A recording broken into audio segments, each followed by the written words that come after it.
자, 여러분, 도둑이 와서 여러분의 집에 있는 소중한 것들을 다 이렇게 가져가고 있는 상황을 한번 생각해 보십시오. 가구와 가전제품을 하나씩 다 들고 나가고, 다른 사람에게 선물 받은 소중한 것도 가지고 나가고, 가족의 추억이 담긴 앨범을 다 들고 나가고, 그러고 있을 때 어떻게 하겠습니까? 아마 가만히 있을 사람 없을 거예요. 소중한 것을 지키기 위해, 더 나아가 이미 도둑이 가져간 것을 되찾아오기 위해 아마 필사적으로 경찰한테도 연락하고 주위 이웃들에게도 도움을 청하고 열심히 움직일 겁니다. 또는 누가 나를 죽이려고 막 달려온다고 한번 생각해 보십시오. 그때 우리 중에 누가 날 죽인다는데 어쩔 수 없지 뭐, 죽어야지, 이럴 사람이 한 사람도 없을 겁니다. 가만히 있지 않겠죠. 죽지 않으려고 필사적으로 방어하고 대책을 강구할 겁니다. 그럼 영적으로는 어떻습니까? 우리 예수님이 이렇게 말씀하셨습니다. 핸드아웃 보십시오. 같이 읽겠습니다. 시작. 도둑이 오는 것은 도둑질하고 죽이고 멸망시키려는 것뿐이요, 내가 온 것은 양으로 생명을 얻게 하고 더 풍성히 얻게 하려는 것이라.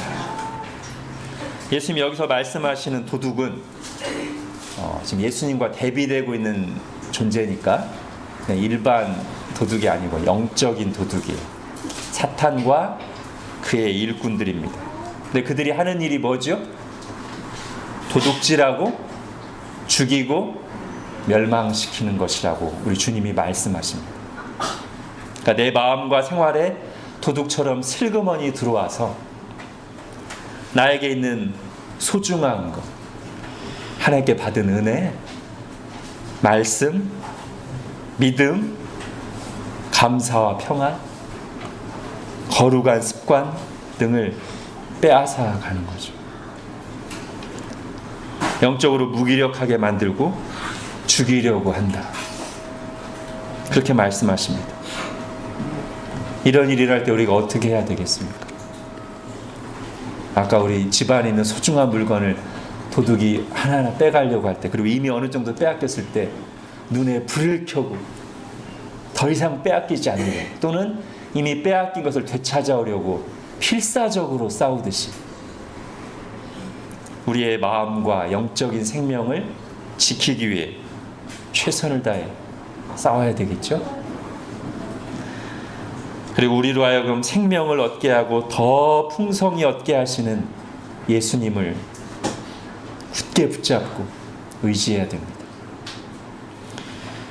우리가 지난주에 시험은 누구에게나 찾아올 수 있지만 시험에 드는가 안 드는가는 그때 내가 어떻게 반응하느냐에 달려있다고 했습니다.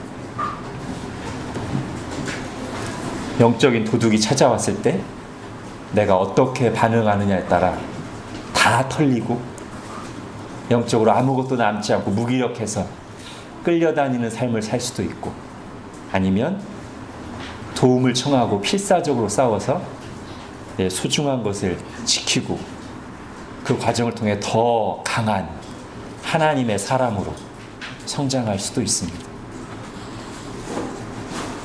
시험에 관해서 연속적으로 살펴보고 있는 이때 마귀의 공격을 잘 분별하고 필사적으로 싸워서 낮은 수준, 그러니까 겨우겨우 신앙생활 유지하는 수준이거나 아니면 적당한 수준에 머물러 있지 마시고 영적으로 최고 수준으로 나아가기를 소망하고 그런 은혜를 구하시는 저와 여러분이 될 수 있기를 바랍니다. 자, 이제 오늘 첫 번째 시험을 보겠습니다. 자, 1절과 2절에 예수님이 시험 받으실 때 배경이 나옵니다. 1절에 보면 장소는 어디요? 광야에서, 그죠? 그 다음에 기간이 하나 나오는데, 시간 단위가 40일 동안. 그리고 2절 끝에 보면 이때 예수님의 상태가 나오죠. 줄이신지라. 자, 이 세 가지요. 광야에서 40일 동안 줄이신지라. 이걸 잘 생각해 보세요. 우리가 요즘 수요일에 성경 공부 민수기 하고 있죠. 민수기의 히브리어 이름이 뭔지 아세요? 저기도 붙여놨어요. 수요일날 나오시는 분은 기억하실 수도 있는데, 민수기는 이제 영어로 numbers, 그러니까 우리랑 똑같아요. 민수기예요. 백성의 수를 센다는 뜻에. 히브리어 이름은 뭐예요? 히브리어로 말고 한글로. 아무도 기억 안 납니까?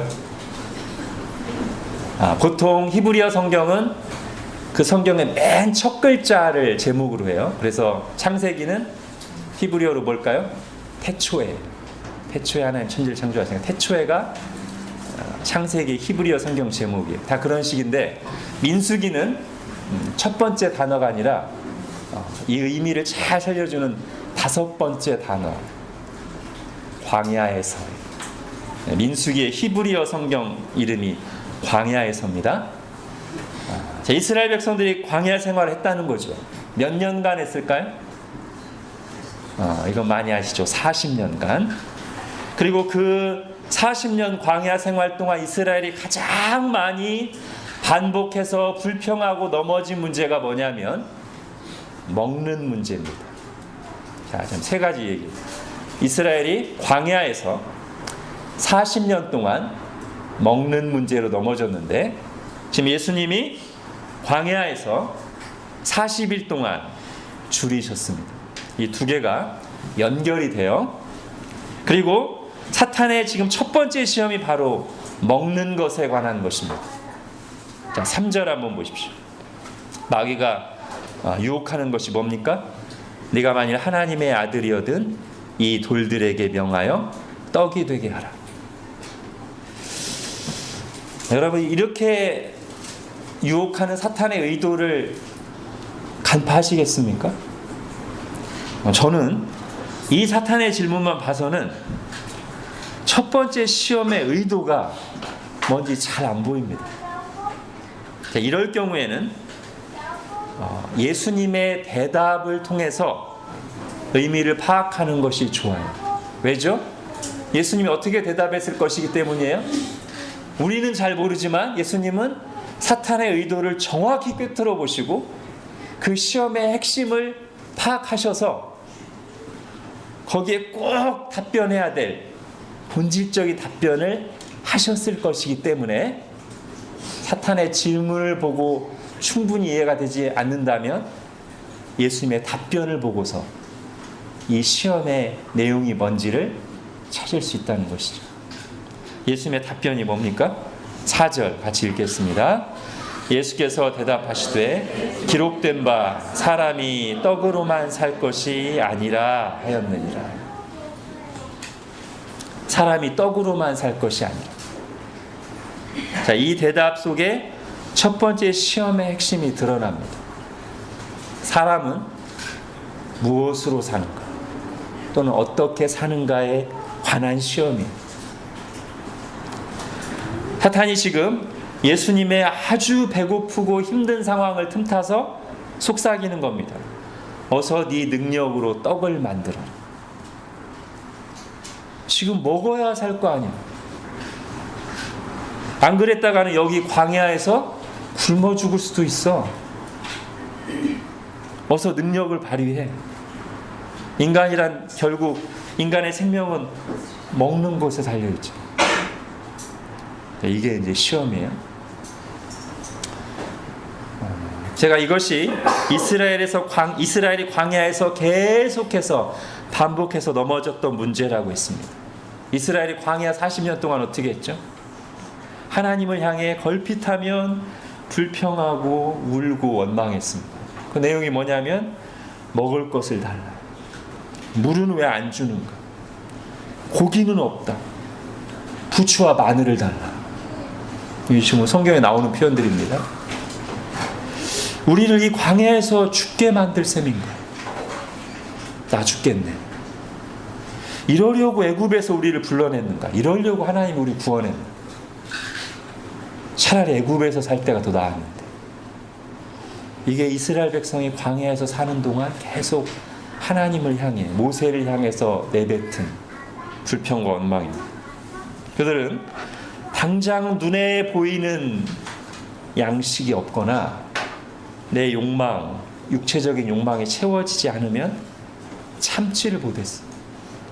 그러니까 눈에 당장 먹을 게 보이지 않으면 뭐 하나님이고 구원이고 믿음이고 없는 거예요.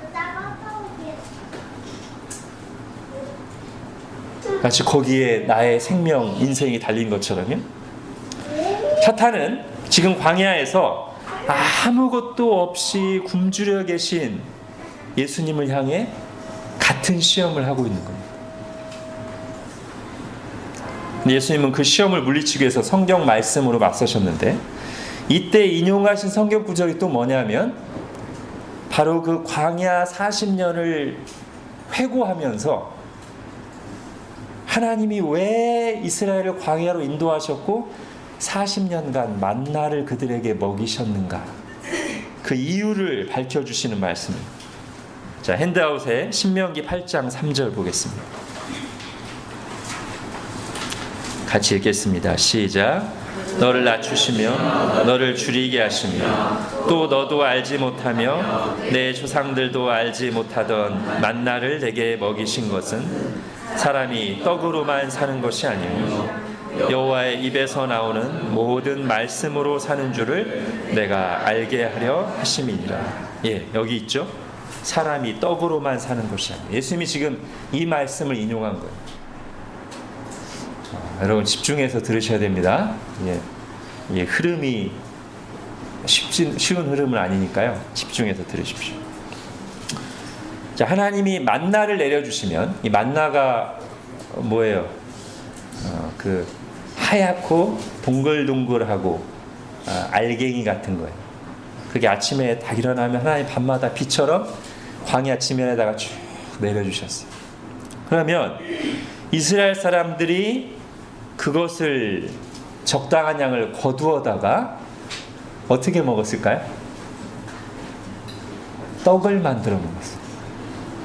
만나를 거두어다가 떡을 만들어 먹었습니다. 근데 지금 하나님이 뭐라고 하시냐면, 내가 40년간 만나를 너희에게 주면서 가르치고 싶었던 것이 뭐냐면 사람이 떡으로만 사는 존재가 아니라는 것을 가르치려고 했다. 에? 40년간 계속 만나를 가지고 떡을 만들어 먹었는데, 떡 먹고 살았는데 떡으로만 사는 것이 아니라는 것을 가르치시려고 만나를 주셨다고요? 더 나아가서 하나님께서는 내가 만나를 준 것은 사람이 떡으로만 사는 게 아니라 하나님의 말씀으로 산다는 것을 알게 하기 위해서였다. 하나님 이렇게 말씀하신 거예요. 자, 이게 무슨 뜻인가? 자, 우선 좀 구분할 필요가 있는데요. 여기서 떡은 이제 우리로 하면 밥입니다. 사람이 밥을 먹어야 산다는 것과 사람의 살고 죽는 것이 밥에 달렸다 하는 것은 같은 말이 아닙니다. 같은 말이 아니에요. 사람이 밥을 먹어야 한다는 것은 맞는 말이에요. 그러나 사람의 살고 죽는 것이 밥에 달렸다는 말은 맞는 말이 아니에요. 자, 이렇게 한번 예를 들어 보겠습니다. 어린 아기가 엄마 젖을 먹죠? 아니면 분유를 먹죠? 분유 먹고 살아요, 어린 아기들이. 그런데 우리가 그걸 보고서 이 아기의 생명은 분유에 달려 있습니다, 이렇게 말하진 않는단 말이에요.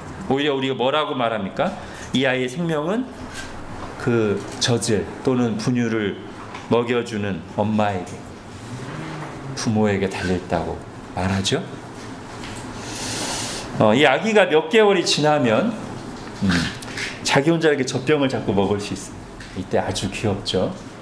처음에는 엄마나 아빠가 이렇게 젖병까지 잡고 이렇게 먹여줘야 되는데 몇 개월 지나면 이제 자기가 이렇게 병 딱 잡고 먹어요. 누워서 눈 감고 이렇게 먹어요. 그렇다고 우리가 아기가 자기 힘으로 먹고 산다고 말하지 않죠? 여전히 부모가 먹여 살리는 거예요. 만약에 나중에 이 아이가 커서 이렇게 말한다면 얼마나 어이가 없을까요? 내가 분유 먹고 컸지 언제 엄마 아빠가 나를 키웠어요? 내가 6개월 때부터 내 손으로 젖병 잡고 먹어 살았지 언제 엄마 아빠가 나 먹여 살렸어요? 이러면 얼마나 어이가 없을까요? 지금 하나님도 그것을 확실히 하고 싶으신 거예요. 이스라엘 백성들에게. 뭐를 통해서요? 만나를 통해서. 어떻게? 만나를 주신 방법을 보면 그게 잘 나타나요. 하나님이 이스라엘을 광야로 인도하셨는데 이때 이스라엘의 인구가 장정만 60만 정도 되고, 그래서 보통 학자들이 말하기를 남녀노소 다 합치면 200만에서 300만 정도 될 거라고요.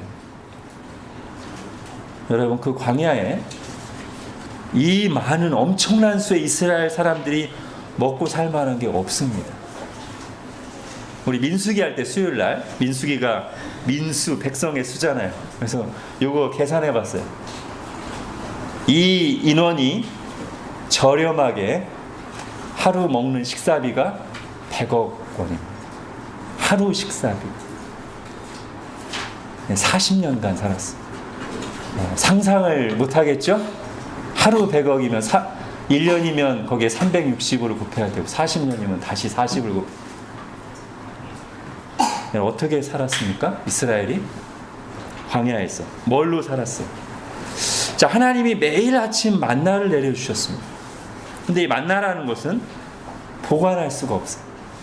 하나님이 보관을 못하시게 하셨어요.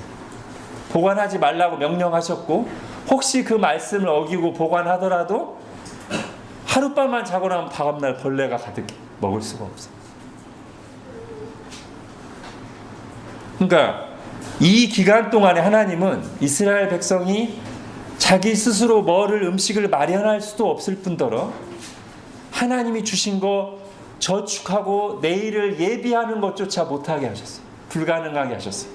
그냥 이스라엘은 매일 아침 주시는 것을 먹되 잠자리에 들 때마다 내일에 대한 아무런 대책이 없이 만나를 내려주실 것이라는, 내일은 또 내일을 양식을 주실 것이라는 하나님 말씀만 믿고 잠자리에 들어야 했고, 아침마다 눈을 뜨면 그 말씀대로 되는 것을 늘 40년간 확인하면서 광야 40년을 보냈습니다.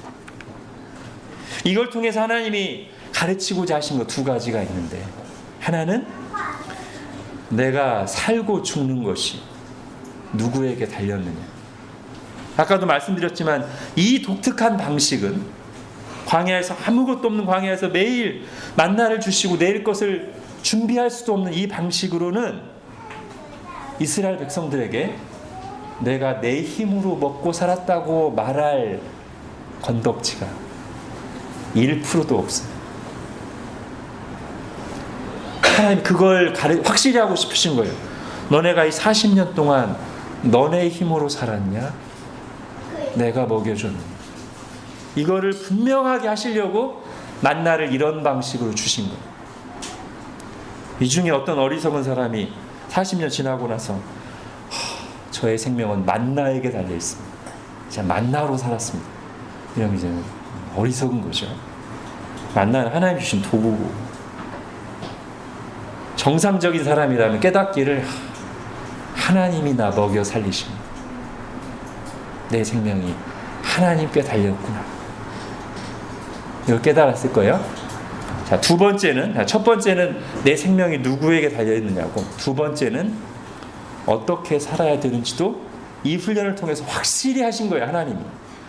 이 기간 동안 이스라엘 백성은 먹고 살기 위한 일을 전혀 하지 않았습니다. 광야 40년 내내 하나님의 말씀에 순종하는 훈련만 받았어요.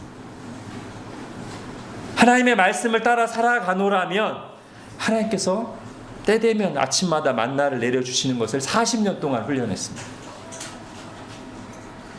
그래서 이 40년 훈련이 가르치는 건 뭐냐면 하나님의 백성은 그 인생의 초점을 뭘 먹고 살 것인가. 산상순에 나오는 표현으로 하면 무엇을 먹을까, 무엇을 마실까, 무엇을 입을까에 초점을 맞춘 삶이 아니라 하나님의 말씀, 하나님이 뭐라고 하시는가. 그 하나님의 말씀에 순종하느냐 순종하지 않느냐, 여기에 초점을 맞추고 살아가는 것이 하나님의 백성이라는 것을 이 40년 동안 분명히 하신 거예요. 매일매일의 훈련을 통해서. 자, 이제 이스라엘이 광야 생활을 마치고 가나안 땅에 들어가면 만나는 더 이상 내리지 않을 것입니다. 그리고 다른 주변 민족들과 마찬가지로 농사를 짓고 목축을 하면서 살아가야 돼요. 자, 여기가 중요합니다. 이 대목이. 그러면 광야에서 40년간 배운 원리는 만나가 그치는 순간, 만나라고 하는 특별 공급이 끝나는 순간 더 이상 유효하지 않은 것인가. 이게 지금 핵심이에요. 이게 이스라엘이 분명하게 깨닫고 대답해야 될 내용이고 지금 우리가 진지하게 답해야 될 내용이에요. 하나님께서 광야 40년 동안 만나를 내려주시면서 이스라엘에게 가르치고자 하셨던 그 진리가 광야에서 만나가 내릴 동안에만 해당하는 것인가, 아니면 가나안 땅에 들어가서 농사를 짓고 살 동안에도 변함없이 적용되는 것인가. 어떻습니까, 여러분? 네. 아까 가르치고자 하신다고 했죠. 40년 광야 생활 끝날 거면 가르칠 필요가 없죠. 그렇게 가르쳐서 40년 동안 뼛속까지 새겨진 그 삶의 원리를 가나안 땅에 들어가서 농사 짓고 살면서 그 원리, 그 믿음을 따라 살아가라고 40년간 가르치신 거예요.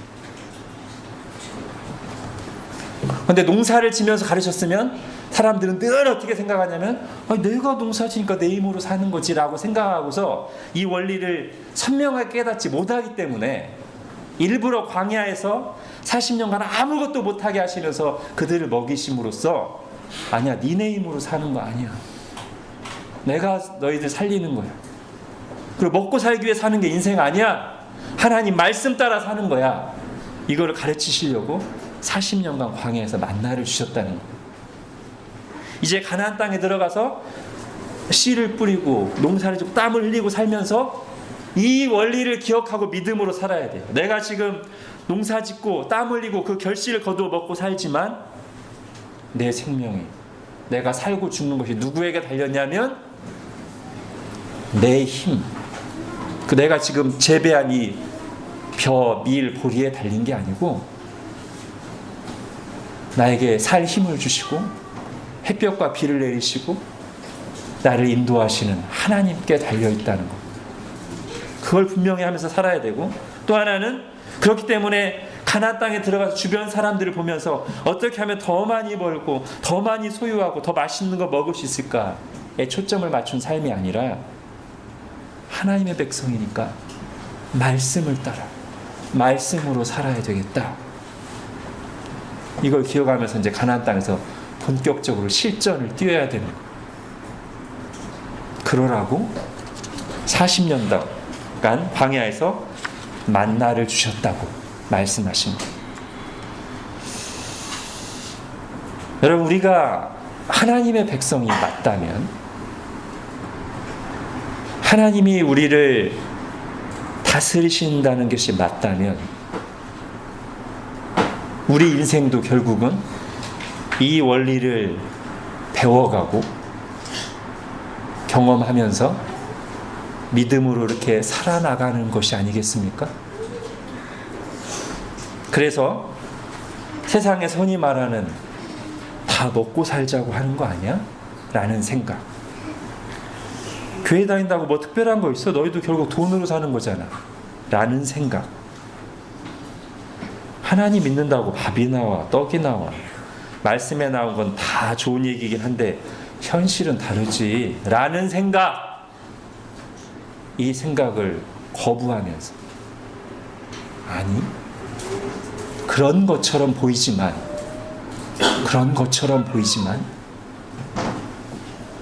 사실은 하나님께 달려있어.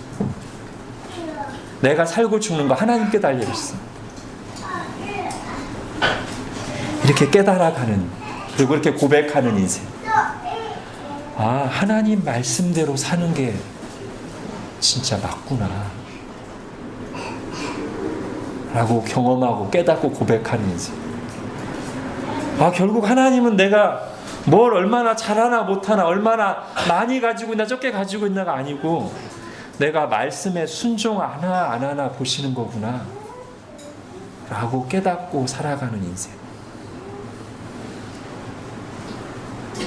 그렇게 부름받은 사람들이지 않습니까? 그게 우리의 고백이고 신자의 인생길 아닙니까?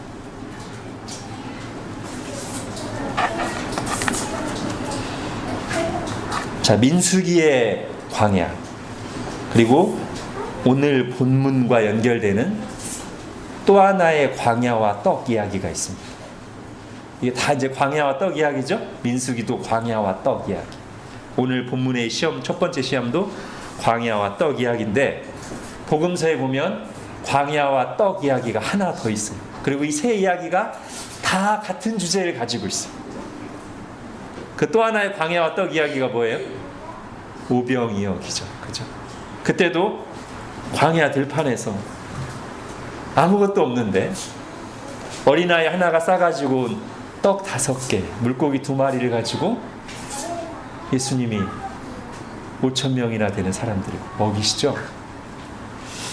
자, 그랬더니 그날 떡을 먹은 군중들이 어떤 생각이 떠올랐냐면, 아, 옛날에 출애굽하고 나서 광야에서 하나님이 만나를 먹이셨던 일이 번뜩 떠올랐어요. 모세를 통해서 만나를 광야에서 공급해 주신, 그들의 먹고 사는 문제를 해결해 주신 그 사건이 떠올랐단 말이에요. 그래서 다음 날에도 그 떡을 또 기대하면서 아침 일찍 예수님을 찾아 나왔어요. 자, 우리는 조금 아까 광야 40년의 의미를 들었으니까 이 사람들이 지금 광야에서 만나를 주신 하나님의 뜻을 제대로 깨달은 거예요? 못 깨달은 거예요? 아니, 완전히 못 깨달은 거예요. 하나님 광야에서 만나를 주신 이유가 사람이 떡으로 사는 게 아니라 말씀으로 사는 거다라는 것을 가르치시려고 만나를 주신 건데, 이 사람들은 지금 예수님에게 말씀을 들으려고 나온 게 아니라 떡을 먹으려고 나왔어요. 그래서 예수님이 어떻게 하십니까? 그들이 원하는 대로 떡을 또 만들어 주신 것이 아니라 원래 의도대로 그들에게 생명을 줄 말씀을 들려주십니다. 내가 하고 생명의 떡이라고 하시면서 나를 믿으라고 하시는 복음의 말씀을 들려주세요. 자, 요한복음 6장 보겠습니다. 요한복음 6장 같이 읽겠습니다. 시작. 나는 하늘에서 내려온 살아있는 떡이니 사람이 이 떡을 먹으면 영생하리라. 내가 줄 떡은 곧 세상의 생명을 위한 내 살이니라 하시니라. 아멘. 복음이죠? 복음을 지금 떡의 비유로 말씀하신 거예요. 내가 세상을 위해서 내 살, 내 몸을 내어줄 것이다. 그런 내가 바로 생명의 떡이다. 나를 먹어라. 이 말은 너를 위해 몸을 내어주는 나 예수를 믿어라. 그러면 영생하라. 예, 복음을 그대로 말씀하십니다. 하나님께서 만나를 주신 이유를 그들이 제대로 깨달았다면, 우리가 금방 살펴본 신명기 8장 3절의 말씀을 이해했다라면, 이들이 예수님께 나와서 또 떡을 달라고 구할 것이 아니라 예수님께서 지금 말씀하시는 이 말씀, 이 생명의 말씀을 진지하게 듣고 받았을 것이고, 그렇다면 그들은 진정한 의미에서 살게 되었을 것입니다. 사람이 떡으로가 아니라 말씀으로 산다고 하셨는데, 이들이 떡을 구하지 않고 이 말씀을 받았다면 이들이 진정으로 살았을 거예요. 여러분 하나님이 보실 때 살아있다는 것, 산다는 것은 그저 먹고 마시며 생존하는 것이 아닙니다. 더 좋은 스펙을 쌓고 더 많은 돈을 벌고 더 좋은 직장과 집에 거하는 것이 하나님이 생각하시는 사는 것, 살아있는 것이 아닙니다. 오히려 그렇게 사는 것은 진짜로 사는 것이 아니고 인생의 목적이 먹고 사는 것이 아니라는 것을 가르쳐 주시려고 40년간 광야에서 만나를 내려주셨다고 말씀하셨지 않습니까?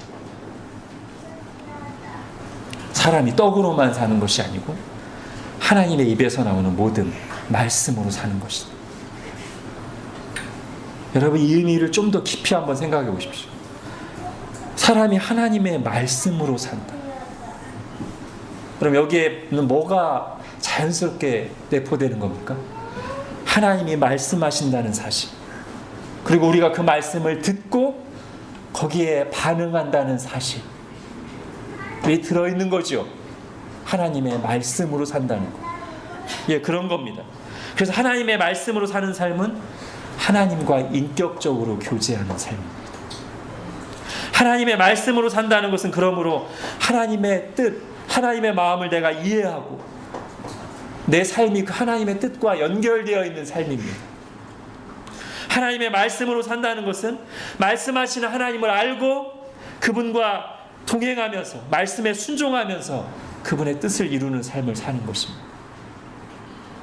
하나님이 보실 때는 그게 사는 거예요. 그게 살아있는 거예요.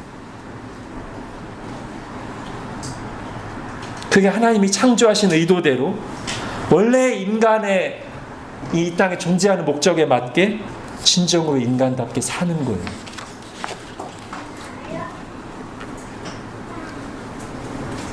죄가 이걸 이제 깨트려 놓죠. 하나님과 관계된 삶, 하나님과 연결되어 있는, 하나님과 인격적으로 교제하는 삶을 깨트려 놓죠, 죄가. 그리고 이 상태가 성경의 표현에 의하면 영적으로 죽어 있는 거예요. 먹고 살고 일할지라도 하나님과의 관계가 죄 때문에 끊어져 있는 상태, 그것은 영적으로 죽어 있는 거예요. 그럼 영적으로 죽어 있는 사람이 어떻게 다시 살아나느냐?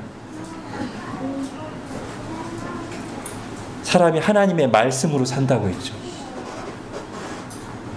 복음의 말씀을 들을 때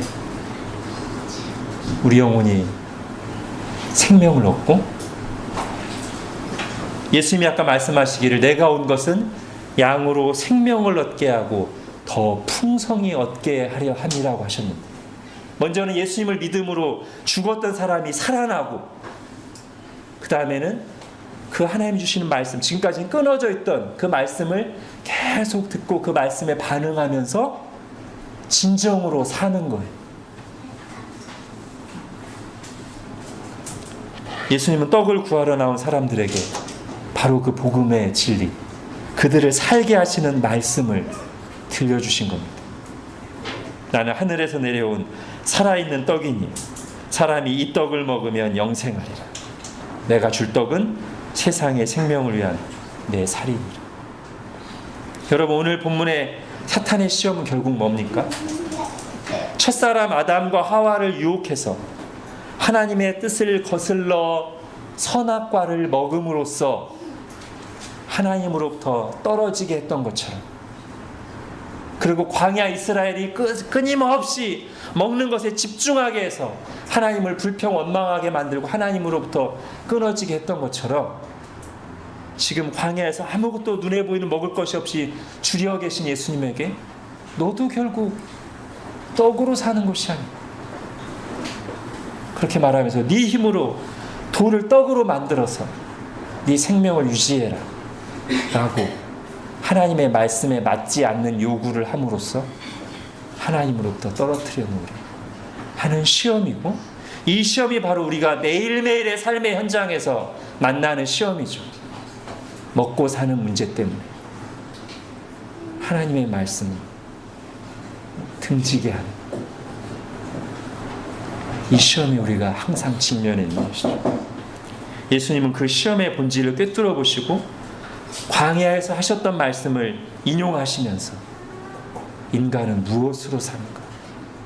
인간은 어떻게 살아가는가? 진정으로 산다는 것이 무엇인가? 이것을 답변해 주신 것입니다. 사람이 떡으로만 사는 존재가 아니에요. 진정으로 사는 것은 하나님의 입에서 나오는 모든 말씀을 듣고 받아 사는 것이다. 기도하겠습니다. 하나님, 사탄은 끊임없이 우리를 유혹하면서 먹고 사는 문제로, 눈에 보이는 여러 현상들로 하나님을 의지하며 살지 못하게 하고 내 힘으로 살도록, 먹고 사는 것을 인생 목적으로 삼고 추구하도록, 그래서 우리를 하나님으로부터 떨어뜨려 놓거나 영적으로 마비시키려고 시험하는 것을 오늘 본문을 통해 다시 한번 들었습니다. 그리고 예수님이 그 시험의 본질을 꿰뚫어 보시고 사람이 어떤 존재인가 다시 한번 밝혀주시는 말씀을 저희가 들었습니다. 네 힘으로 살라고, 결국 사람은, 생명은 떡에 달려있다고 말하는 사탄의 음성에, 세상의 소리에 아멘 하지 아니하고 사람이 떡으로만 사는 것이 아니라 하나님의 입에서 나오는 모든 말씀으로 산다는 이 주님의 음성에 아멘으로 화답하면서 이 말씀을 붙잡고 싸우며 나아가는 저희들 되게 하여 주옵소서. 예수님의 이름으로 기도합니다. 아멘.